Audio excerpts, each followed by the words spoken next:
Dr. Fenna Heyning's The Disappearance, What Happens When Physical Hospitals No Longer Exist, is a groundbreaking exploration of the future of healthcare.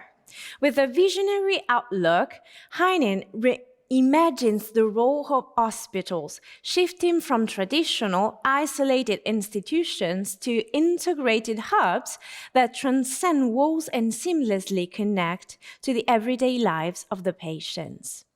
Drawing on her rich medical expertise and pioneering spirit, Heyning challenges for pervasive myths about healthcare, eliminating paths toward a future of sustainable, patient-centered care. Let's welcome Dr. Fenna, who's right now connected with us to give us an insight on her book. Hi, Dr. Fenna. Thank you for accepting our invitation. Thank you for having me. So, your book introduces the Eat, Move, Connect framework as essential to healthcare transformation. How do you envision these elements becoming a standard part of both patient care and broader public health policy? I think the most important thing is that we should cater every aspect of healthcare to focus around the patient.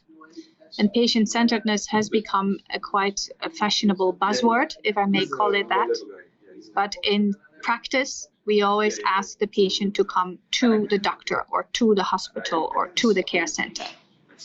So in reality, we arrange the patient journey around the provider. And I think it's important to change that around.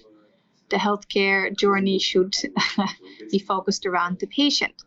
And either physically, the healthcare worker should come towards the patient in his or her home, or we can do it digitally, like you and I are speaking now.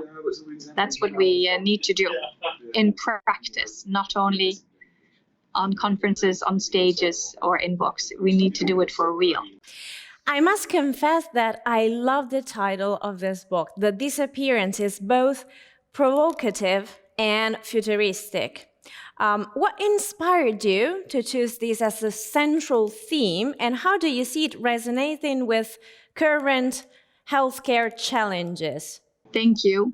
I gave the title a lot of thought, and I do think it is a double-edged sword, and depending on whom you're talking to, someone might truly be fearing, oh my, what happens? What will be happening to my healthcare if that hospital that I know so well around the corner will disappear? Or if you are a healthcare worker who is working there, they fear for their job.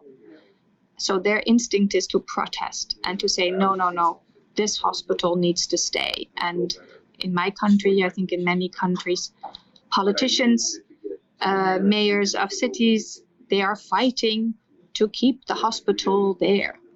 But I think that is the wrong frame. I think we should all be fighting to guarantee good and accessible healthcare for everyone. But it doesn't necessarily need to be in a physical hospital. So I think every person on this earth is entitled to good healthcare, but not every person should strive to have a physical hospital around the corner. There is a difference. I want to follow you on what you're saying, because in your book, you also discuss the integration of digitalization in healthcare, emphasizing warm, personalized care thanks to technology. Can you share a specific instance where this vision has already been implemented successfully? Yes, thank you. That is a lovely question. I think the best examples are in chronic diseases, such as pulmonary disease, diabetes, cardiac failure. Those are very common diseases in the population. But if you look at the hospital population, more than 50% of these patients usually suffer from one or more of these chronic diseases. And if we implement so-called digital therapeutics, which is usually an app which combines the measurement of rather objective parameters, such as your blood glucose or your pulmonary volume, and you measure it every day, and you combine that with more subjective parameters. How are you feeling today? Then you can actually measure and monitor the patient's well-being on a daily basis. which is way, way, way better than coming to the doctor every 3 months. And we know from a fact, and this has been researched and proven over and over again, that the patient well-being shoots up through the roof, actually, if they are monitored on a daily basis. And especially their partner, their caregiver, also feels a lot safer because they feel that someone is taking care of their spouse. And this is rather sexist of me, but the women usually are finally daring to leave the house and do the shopping while their husband is safely at home. Nobody told them you cannot leave the house anymore, but that's how they do it because they're afraid. What happens if I am in the shop and my husband gets a second cardiac infarction? So by implementing, and we need to implement it well, we need to really think it through. We need to involve every staff and healthcare worker in the whole patient journey. If you only give them a Fitbit and like, okay, goodbye, and if you have any questions, go ask your GP, that's wrong implementation. But if you do it well, patient satisfaction goes really, really up. The objective medical parameters really, really improve, and this is the most important number.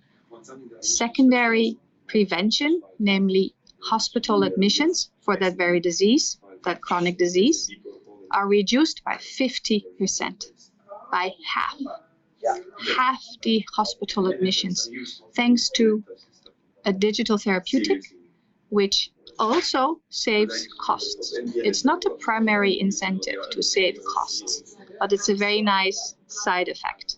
Now, if we were to implement all these, every patient with a chronic disease with this digital therapeutic, which is already there, the technology is there, then we would save so much labor and money in healthcare. It would be amazing.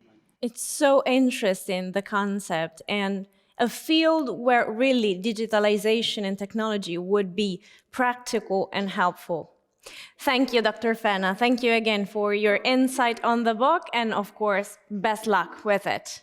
Okay, thank you very much. My pleasure. This book is not just for healthcare professionals, but for anyone intrigued by the interplay of medicine, technology, and society.